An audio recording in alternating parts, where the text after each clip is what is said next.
अगर आपको याद हो ना तो जब बिग बॉस 19 चल रहा था और उसका डे नंबर 1 घटित हुआ था, डे नंबर 1 का जब मैंने रिव्यू करा था, तो उस रिव्यू की थंबनेल पर पापा की परी यानी कि तान्या मित्तल उर्फ तांबा पित्तल, सदी की सबसे फ्रॉड लड़की और कश्मीर की कली यानी कि कश्मीरी पत्थरबाज फरहाना भट्ट, इन दोनों ही लुक्कियों का मैंने पहले ही एपिसोड में मिलन करा दिया था। और फिर आपने आगे चल कर के देखा कैसे ये दोनों लड़कियां, जो कि शुरू में तो एक दूसरे की विरोधी थी, लेकिन आगे चल के ये दोनों लड़कियां पार्टनर इन क्राइम बन जाती हैं। एक जो है वो स्पिरिचुअलिटी का और संस्कार का मुखौटा लगा करके आती है, और दूसरी लड़की जो पीस एक्टिविज्म का या फिर एक अल्ट्रा मॉडर्न वोक लड़की का मुखौटा लगा करके आती है। बट उन मुखौटों के पीछे इनकी असलियत क्या थी ये तो आपने सबने देख लिया। एक सेल्फ प्रोक्लेम्ड सदी की सबसे संस्कारी और महान लड़की, जिसे सिगरेट के टुकड़े उठाने में भी आपत्ति थी, वो सिगरेट के टुकड़ों को छूने से झिझक रही थी, हिचकिचा रही थी, लेकिन फिर वही लड़की एक ठुल्ले से पत्रकार को 100-200 रुपए में खरीद लेती है और किसी और की कॉन्डोम फैक्ट्री को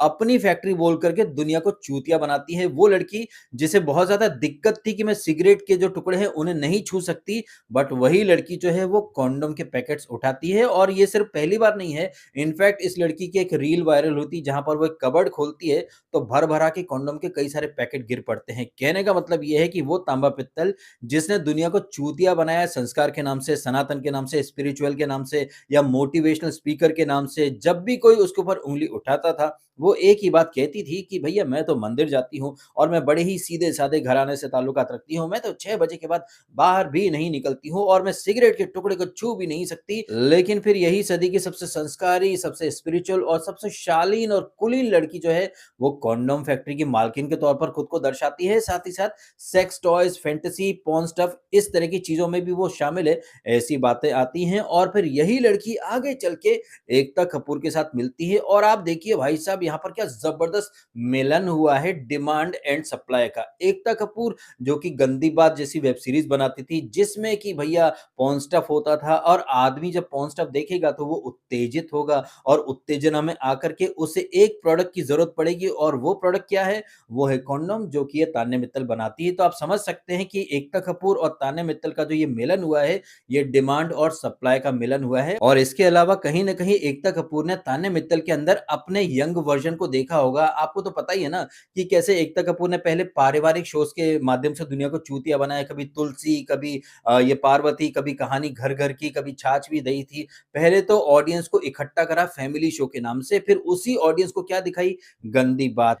कहने का मतलब ये है मेरा कि जिस तरह से 20-25 साल पूरी दुनिया को चूतिया बनाया एकता कपूर ने, उसी तरह से दुनिया को पिछले 3-4 सालों से चूतिया बना रही थी तान्या मित्तल। और तान्या मित्तल का ये जो टैलेंट है, इस टैलेंट को देखा एकता कपूर ने और पट से उसे अपने शो के लिए साइन कर लिया। तो यहाँ पर एक बात अच्छे से पता चल जाती है कि आखिरकार क्यों एकता कपूर को पूरी दुनिया में तान्या मित्तल ही पसंद आई। और ये तान्या मित्तल जो कि बड़ी संस्कारी बनती थी, इसे फरहाना भट्ट शो के अंदर क्यों पसंद आई? क्योंकि फरहाना भट्ट के अंदर तान्या मित्तल ने अपने से मिलते-जुलते कुछ ट्रेट्स देखे होंगे, जैसे कि वो है कुछ और बट दुनिया को दिखाती कुछ और ही है। कैसे वो एक नंबर की लीचड़, झूठी लड़की है, लेकिन एट द सेम टाइम वही लड़की क्लेम करती है कि ज़िंदगी में उसने कभी झूठ नहीं बोला, जबकि झूठ का दूसरा नाम तान्या मित्तल है। और उसी तरह की ढोंगी और फरेबी लड़की है ये कश्मीरी पत्थरबाज यानी कि फरहाना भट्ट, जो आई थी शो के अंदर पीस एक्टिविज्म का झंडा लेकर के कि मैं कश्मीर से निकली एक ऐसी लड़की हूं जिसका कहीं कोई गॉडफादर नहीं था, इनफैक्ट फादर भी नहीं था, सिंगल मदर ने अकेला पाला पोसा है इस लड़की को।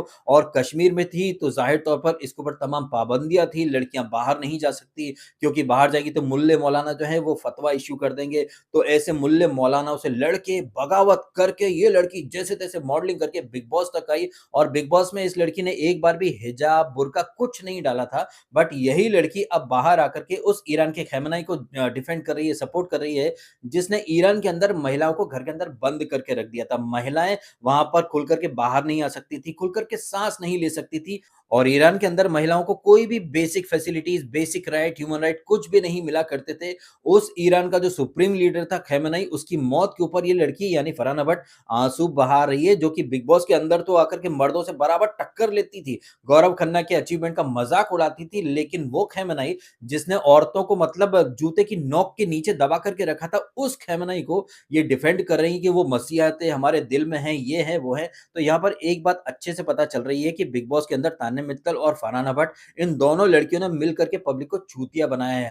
हकीकत में ये लड़कियाँ थी कुछ और, लेकिन शो के अंदर इन लोगों ने भर-भर के सिर्फ एक्टिंग करी है और इन दोनों झूठी मक्कार लड़कियों की जो नौटंकी थी, उसे शुरू में ही कॉल आउट करने के बजाय, इन दोनों लड़कियों को बाहर फेंकने के बजाय सलमान खान और मेकर जो हैं, इन्हें फाइनल तक लेकर के आते हैं। तो यहाँ पर एक बात आप अच्छे से समझ सकते हैं कि ये जो तान्या और ये जो फरहाना ने जो नौटंकी करी है, इस नौटंकी में शो का होस्ट सलमान खान और शो के जितने भी क्रिएटिव हैं, ये सब मिले-जुले थे। सर जी केजरीवाल के अंदाज में कहें तो सब मिले हुए जी, सब मिले हुए हैं जी और इन सब ने मिल कर के कैसे 100 दिन पूरी दुनिया को चूतिया बनाया है। लेकिन जैसे ही शो खत्म हुआ, उसके बाद आप लोगों को इनकी असलियत दिखाई दे रही है। ये फरहाना बट जो बड़ी फेमिनिज़्म का झंडा लेकर के चलती थी, बड़ी वोक और बड़ी मॉडर्न बनती थी और ये लड़की ईरान के जो ख़amenei को डिफेंड कर रही है। अगर ये लड़की ईरान में रहती, तो कभी किसी रियलिटी शो में आ पाती? तो सीधा-सा जवाब होगा जी नहीं, बिल्कुल नहीं। अगर ये लड़की ईरान में होती ना, तो बुर्के जैसे टेंट हाउस के अंदर पड़ी रहती और घर से बाहर निकलने के लिए भी इसे हज़ार बार सोचना पड़ता। अगर निकलती तो इसके पिछवाड़े पर या तो कोड़े पड़ते या फिर इसे जाहिल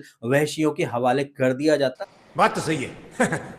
लेकिन न जाने क्यों मुझे ऐसा लग रहा है कि एकता कपूर ने तांबा पित्तल को, फरहाना भट्ट को, एकता कपूर को एक ही साँचे में ढाल करके इनकी किस्मत भी कमोबेश एक ही जैसी लिख दी है। दुनिया के सामने ये खुद को किसी और तरीके से पोर्ट्रे करते हैं और तरीके से दिखाते हैं, बट हकीकत में एकता कपूर क्या है ये आपको भी पता है। जैसे ही उसकी गंदी बात के ऊपर सरकार बोले एक्शन ले, उसके पहले ही ये गंदी बात को बेच देती है। फिर वो बागेश्वर धाम जो बाबा हैं धीरेंद्र शास्त्री, उनकी सनातन यात्रा में शामिल होती है। सनातन का झंडा ओढ़ करके कहीं न कहीं अपनी जो गंदी बात वाला जो पोर्न मटीरियल था, उससे कहीं न कहीं खुद को दूर साबित करने की कोशिश करती है और लगभग-लगभग ऐसी ही सारी हरकतें तांबा पित्तल भी तो करती रही है। कैसे वो खुद एक ठरकी लड़की है, कंडोम वगैरह का व्यापार करती है, सेक्स टॉयज़ वगैरह बेचती है, लेकिन दुनिया के सामने मैं तो सिर्फ़ साड़ी पहनती हूँ, मैं तो 6 बजे के बाद घर से बाहर नहीं निकलती, मैं सिगरेट के टुकड़ों का हाथ नहीं लगाऊँगी, बट ये क हमारी फैक्ट्री है, इसमें कंडोम बनते हैं, ये वो है दुनिया भर का। और ऐसी ही वो फरहाना भट्ट, मैं पीस एक्टिविस्ट हूँ, मैं महिलाओं के हक के लिए बात करती हूँ, ओह माय गॉड!